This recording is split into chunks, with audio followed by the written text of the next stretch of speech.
All right, g'day everyone who's watching the recording. This is the second of these short little tutes on research methodology. I'm Anthony Marinac, and in this one we're going to be looking at how to research case law. I'll start sharing screen straight away. Now, the first thing I'm going to say is that for this little session, we're going to completely ignore Ostly, okay? I'm going to assume that everybody who has been around the law school for more than about 5 minutes has had a good tinker around with Ostly. It's very easy to find the case law that is on Ostly, and most students know how to do it. So what I'd like to do in this half an hour is give you some skills at looking for case law in places other than Ostly. The first place that I want to start is available to you freely, and that is a site called Commonly. Now, Commonly, as you might guess from its name and from its general look, is part of the same suite of websites as Ostly, but its focus, instead of being Australian law, is law from the Commonwealth countries, which means a lot of the very smaller Commonwealth countries, places like Jamaica and the Cook Islands and Tuvalu and all sorts of other countries. Now, the reason that I'm sending you to Commonly is not because I expect that you're going to have to very often cite the judgments of the Barbados Court of Appeal. The reason I'm sending it here is that this is the hiding place online for one of the most enormously important databases that you will find in case law. And that's these ones right here, the English reports. Now, for those of you not familiar with the English reports, these are what were previously called the nominate reports, and you will know them from their citation, which always includes the letters ER. They are very old cases. Have a look at these years. They start in 1220 AD and they run through to 1873.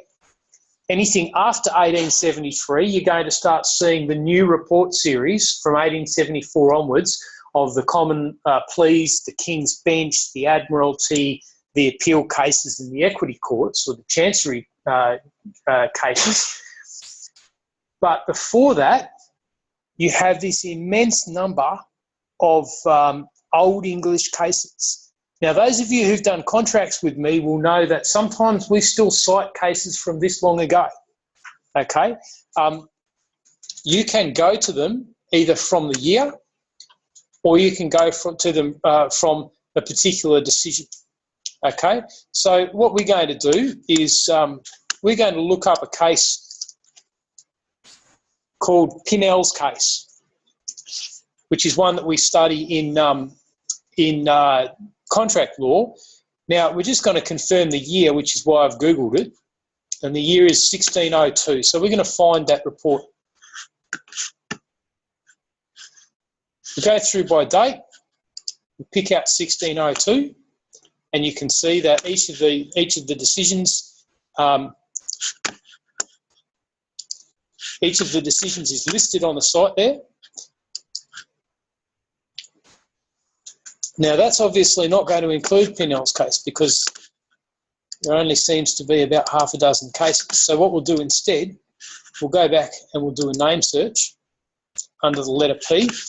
And you can see the reason I normally stay away from these name searches is that there are many thousands of them. Okay, there are many thousands of cases in the English reports. So we'll go down to PI.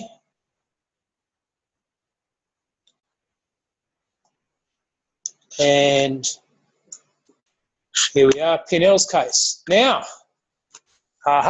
what do we learn? We learn that Wikipedia, half the time, is full of crap. Because Wikipedia was telling us this is a 1602 case. What Wikipedia doesn't tell us is that this is in a single report series that runs from 1572 to 1616. Okay, and so in the English reports, this is listed as being a 1572 case at volume 77 of the English report starting on page 237. That's what you will see Okay, that citation 1572 77 ER237 is what you will see when you look up this case in any of the High Court decisions or anything like that referring to it. So we click on it, and what do we get? We get a straight out optical character recognition scan of what Pinnell's case looks like in the written English reports. Okay, and it tells us exactly what happened in here. Now, curiouser and curiouser, because what we have here is that the action was brought in November 1600. So we have a case that is cited as being a 1572 case, but the action wasn't brought until 28 years after that. Okay, this is how the English reports sometimes work. How do you find them? How do you jump straight to them? Truth is, you don't. Okay, the truth. Sorry, Anthony. That page hasn't opened up. I don't think everyone can see that. Oh, it hasn't? Thank you. So I'm going to stop share. I'm going to reshare. You see it opened up in a different window. Can we all see that now? Somebody unmute and say, yes, I can see that now. Yeah, I can see that, Anthony. Excellent. So what you can see, this is the optical character recognition scan of the ancient textbooks. Okay, and what you can see is that here it says the action was brought in November 1600. So you can see the dates are all over the place. And so sometimes when you're looking at these English reports, all you can do, I'm going to go back to the other screen, all you can do is tool around for a while to find it. Bottom line, though, is that all of the English reports, all of the thousands of English reports are available to you on Commonly. Okay, so wherever you see citations in this form with the letters ER as the report series, all you need to do is jump onto the Commonly website, scroll down to the English reports, and they're all there. Second place I want to show you is the Queensland Reports website, queenslandreports.com.au. Now, it doesn't have a great number of decisions, but the decisions are slowly growing in terms of their numbers.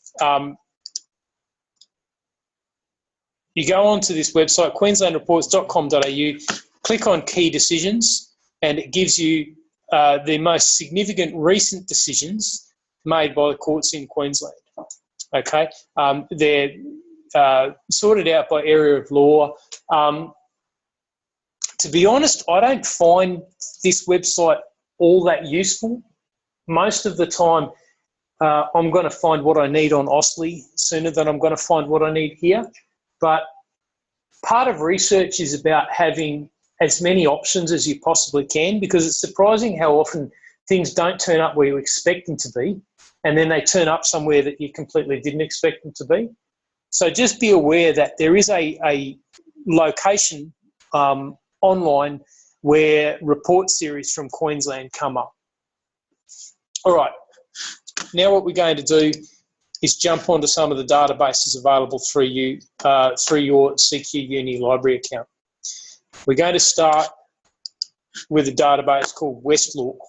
Now, most students discover Westlaw fairly early on, I think, but I'll show you a few tricks with Westlaw.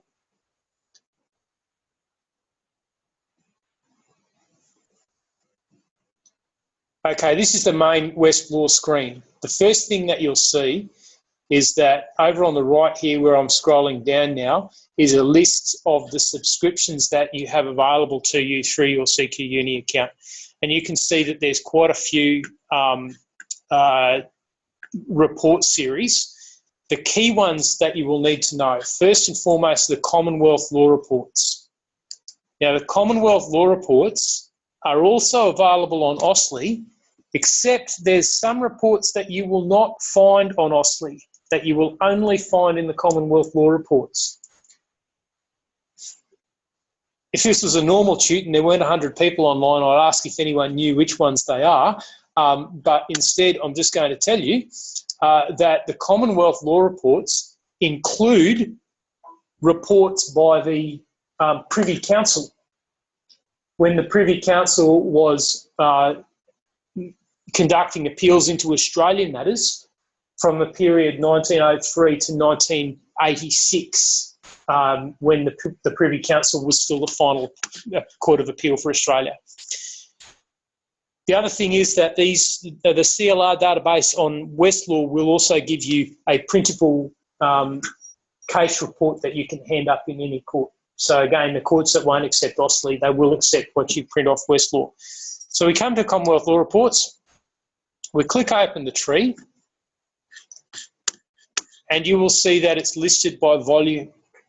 Okay, now we all know that when you're citing Commonwealth Law Report cases, you give the year in round brackets, then you give the volume, the letters CLR, and the numbers, the number of the first page of the case. If you've got that citation, then that makes it very easy to find cases on Westlaw. So let's pick one at random. We'll go for volume 189. We open up the volume and it gives us a list of all of the cases that are in that volume. Now, for those of you who've done constitutional law, you'll know about Cable's case. This is a very well-known case. Gives you information from the head note. Okay, so it tells you about, in general terms, what's in the case. That's pretty cool because it means that if there's a couple of cases with similar names, or if there's one case that has several decisions on it, you can pretty quickly find the one that you're looking for. Really interesting thing is these little flags. See, there's a little yellow flag here next to Cable. When I hover the mouse pointer over that yellow flag, it says the case has some negative history but has not been reversed or overruled. Now, what does that mean? Well, that means before you're going to go and rely on Cable in an assignment, and particularly when you get into practice, you're going to have to find out what are those cases that have referred to Cable. Okay, you're going to have to find out what are those cases that in which Cable has been considered negatively by some of the courts. You will see down here there's a PDF link. Now, I won't click on that because if I download the PDF, then I'm going to have to do that whole changing the share screen thing again. But that will download a print of the report as though it had come straight out of the Commonwealth Law Report. Okay, so that's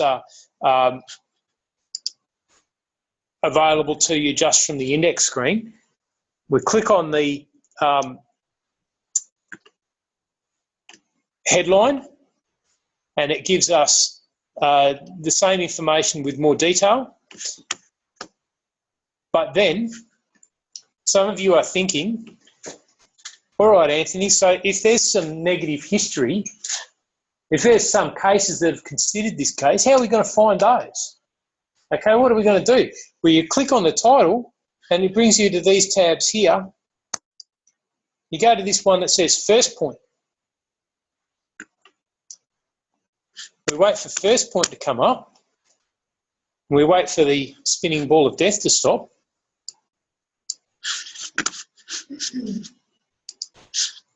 And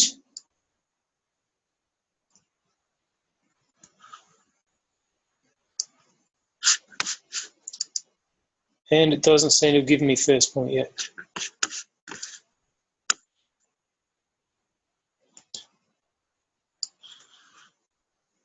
There we are. So you go down to the point of, you go down to the bottom of the first point and it will give you,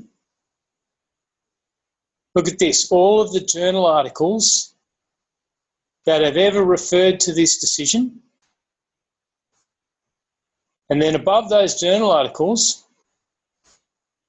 you get all of the cases that were referred to in Cable's decision. And there's lots of them.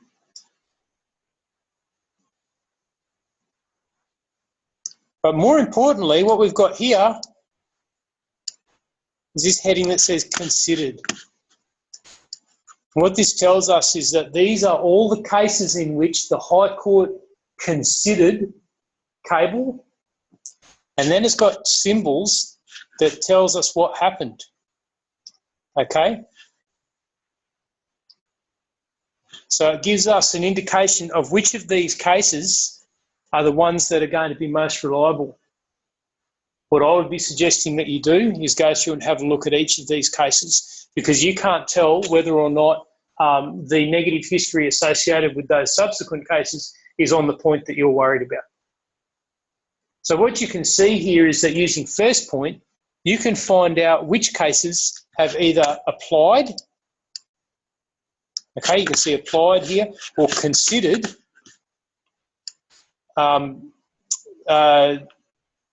the case that you're looking at.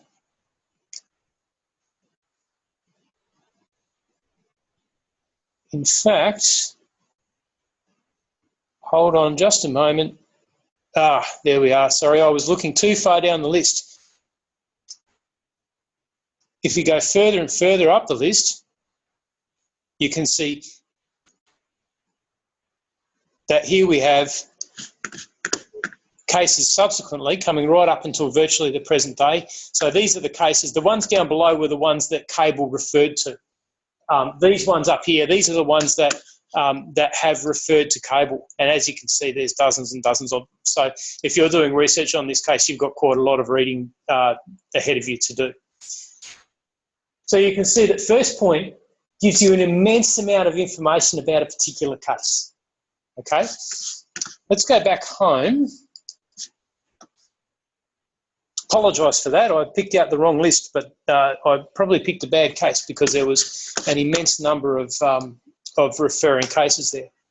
Next one I want to talk about is these two, the federal court reports and the federal law reports. Okay, they do very much the same sort of thing. We won't go hunting too far into them, but these include cases from the federal court and cases from the family court sometimes, basically from all of your federal courts of record. Waiting for it to come up.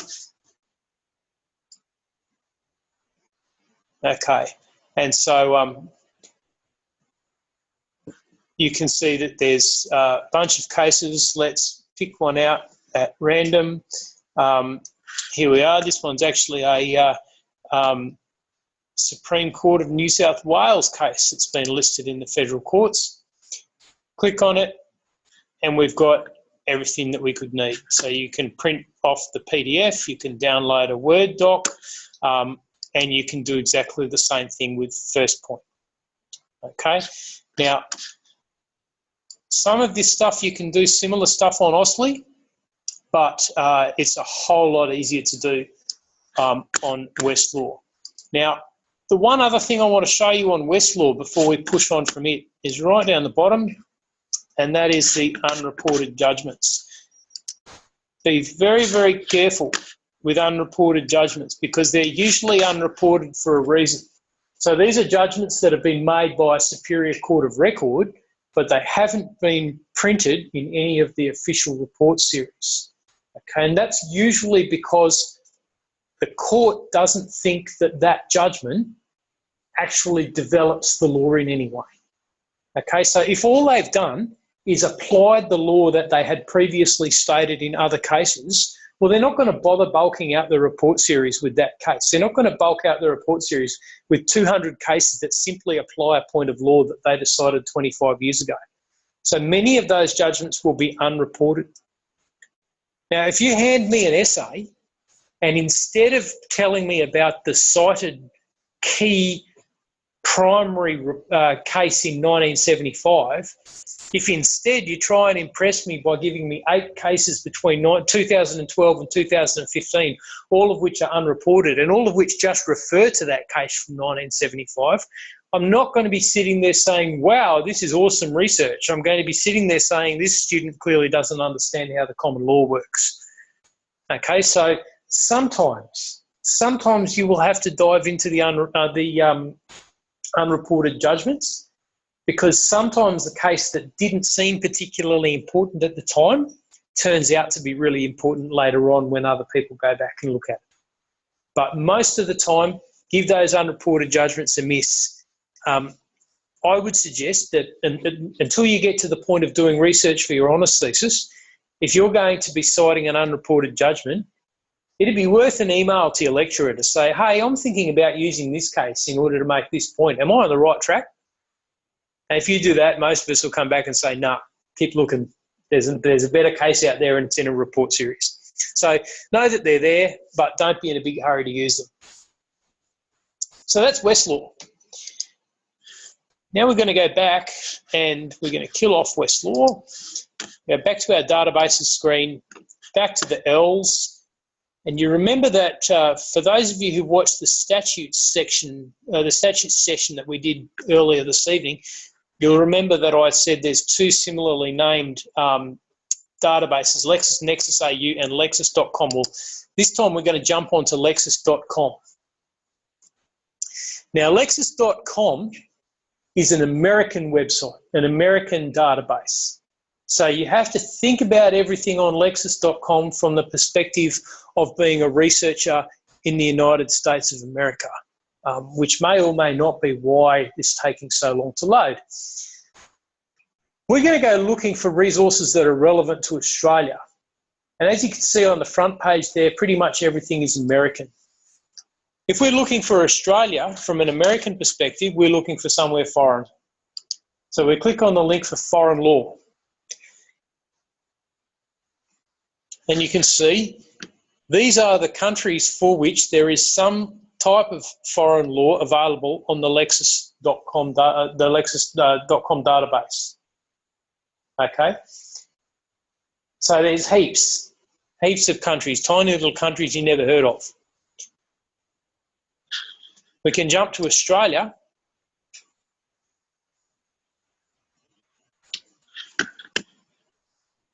You can see that there's different types of searches you can run there. I suggest you go straight to the one that says Australian reported cases combined. What that will give you is every case database that's on the Lexis.com system for Australia. We click that and it has perhaps the easiest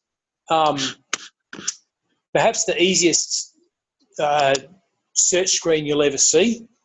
You pretty much stick into it whatever you want. Okay, it's Mabo, it's the vibe. Click search. And it will bring up eventually. We've got 250 cases in which Mabo was either reported or referred to. Okay, so we'll take this one here, Yorta and Victoria. We open up that by clicking the link, and you can see that we have the full report. So this is another place in which you can get additional case law. So if you're after a case, you can't find it on Austlii, you can't see it on Westlaw. Another way to find it is to jump onto Lexis.com, pretend like you're in America, and go searching for Australian law as though it was foreign law, and bunches of it will come up. However, there's an even better reason to use this website. We're going to go back to the home page, and we're going to go back to foreign law. If you scroll down, you will see a link for England and Wales. Click on England and Wales, and then again go down to case law, and you click on England and Wales cases combined. This will give you access to all of the royal court reports through the late 19th century and the 20th century. Okay, so all of the King's Bench reports, all of the Queen's Bench reports, all of the common pleas, Admiralty, divorce, probate, chancery, court of appeal, all of those cases are on this website. Not all of those cases are on the Bailey website, which is the English equivalent of OSLI. Only very few of them are, but all of them are available here on Lexis.com. Okay, so you do exactly the same sort of relatively easy language speech. So if we put on carbolic smoke ball, which is a term that everyone's come across.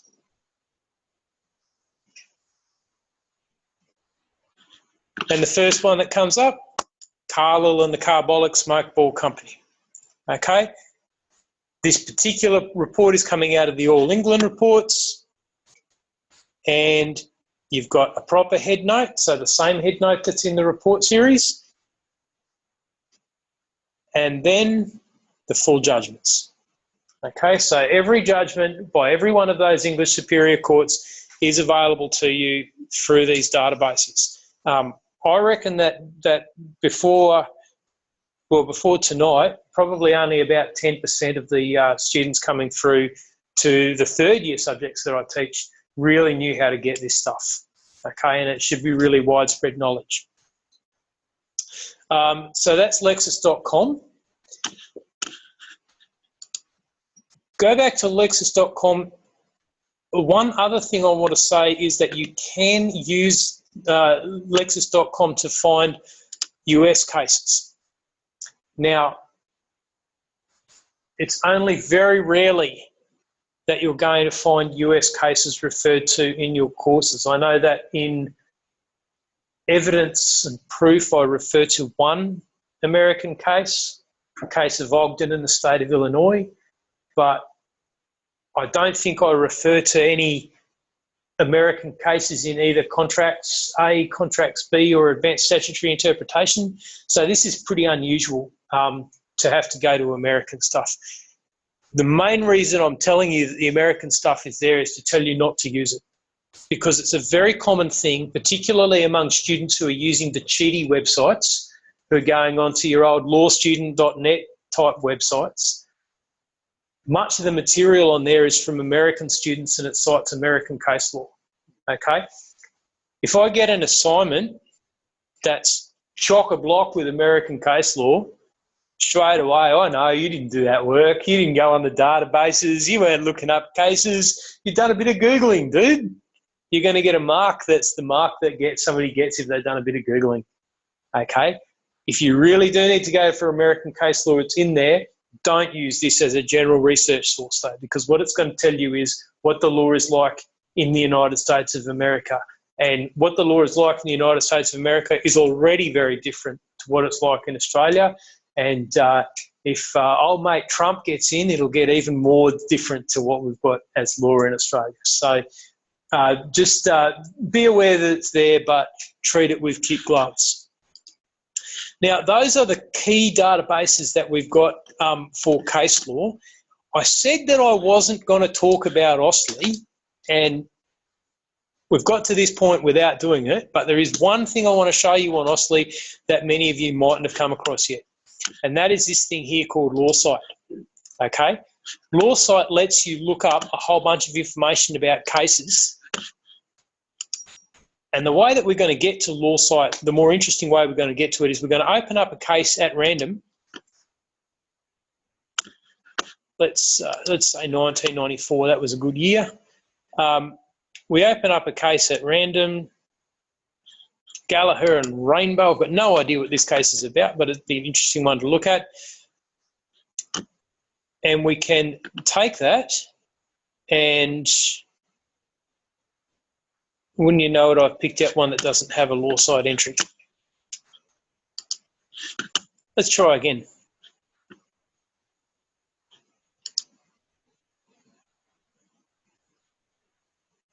All right.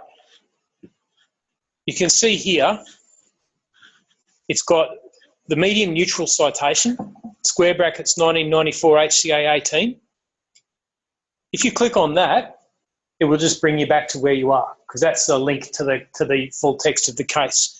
Next to it, though, you've got the traditional journal-style citation. Okay, so round brackets, 1994, 179, Commonwealth Law Reports at page 463. You click on that, and it dumps you into Lawsite.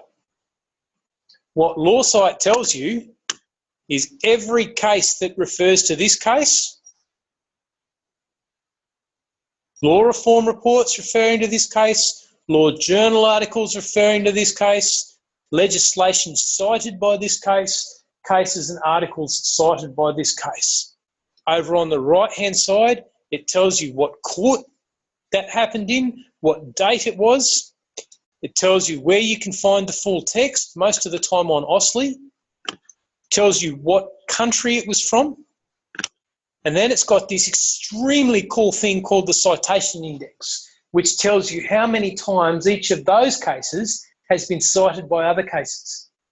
So if you're looking to try and find which are the key cases in this area of law, well, you tell me, is it going to be the one that's been cited 469 times and has 5 stars? Or is it going to be the one that's been cited once? Okay, so you use this Lawsite tool. It's going to make it very easy for you to start working out where this case that you're looking at fits into all of the cases around it. Now, if you're a first-year student, you're studying Contracts A, then you're going to find that the notes will tell you all of this. They'll tell you which are the important cases. They'll tell you how to find the related cases. But as you get more advanced in your studies, you'll be expected to do this for yourself.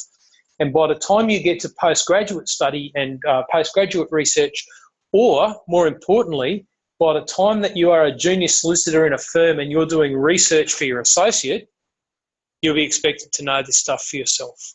So Lawsite is there, very, very cool tool. And if you're using Lawsite, then you may be using Austlii, but at least you're using it like a lawyer and not just like someone who doesn't know any better and doesn't know where the real databases are.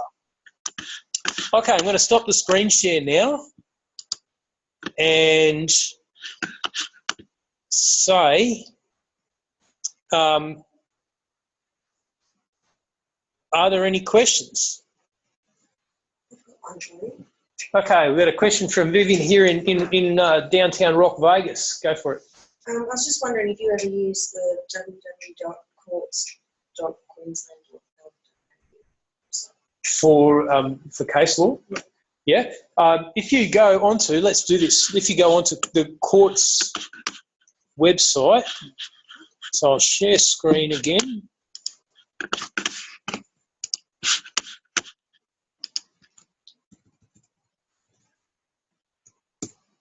It's .qld.gov.au, isn't it?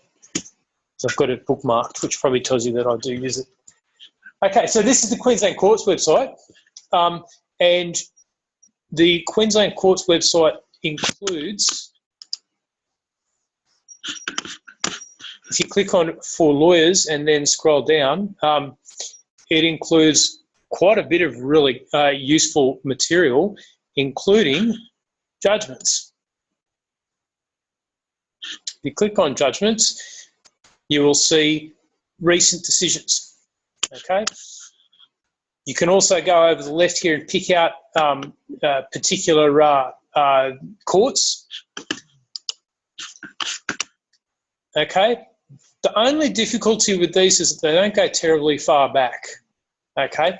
But if you're looking for something that's just happened, and most of you will remember late last year, the Court of Appeal handed down the decision in Baden Clay, and everyone went nuts wanting to read it. Well, the first place that you're going to find these big decisions is on the court's website. The other thing that you will find here that you won't find anywhere else is these sentencing remarks. Okay? Now, the sentencing remarks are only left up there for a couple of weeks. Okay? They're not left permanently. If you do really want to get the sentencing remarks for a particular case, you can write to the registrar and ask for them, but they're not typically left up on the website. This is a transcript of what the judge actually says. I'm going to open this up as a PDF, which means I'll stop sharing and then I'll share the screen onto the PDF.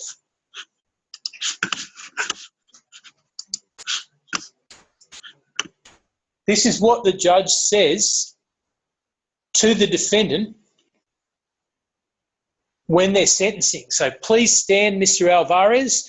In respect of counts 1 and 2, convictions recorded, I order that you be imprisoned for 22 years, non-parole period of 14 years. Okay, so Mr. Alvarez, if you're watching this, then that means that a long, long time has passed between me saying this and you watching the recording, because you're not coming out of there for a long period of time.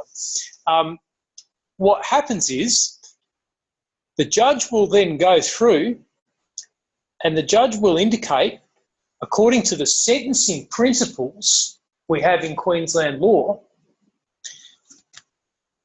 what aspects of the offence have caused the judge to come up with that sentence. Okay, and they will explain the facts that they have based their sentence upon.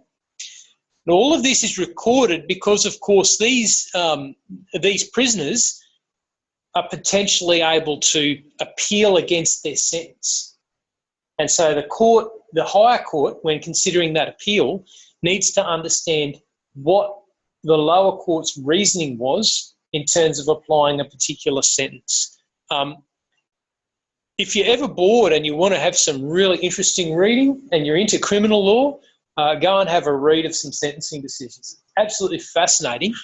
And the next time that you have someone who tells you, oh, these judges, they just don't sentence people properly, you get them to go and have a look at some of those sentencing remarks and see just how much detail the judges go into when they're doing the job. Can you get that sort of thing on federal courts? I don't know. It would be surprised if you couldn't. I think you probably could, but quite often though, federal offences are still tried in state courts. I'm not sure. That's a good one to send me by email and I'll track it down and give you an answer. Unless you know the answer and you were testing me? No? All right, cool. All right, questions for anyone? I've got the chat window open if anyone wants to fire off a question.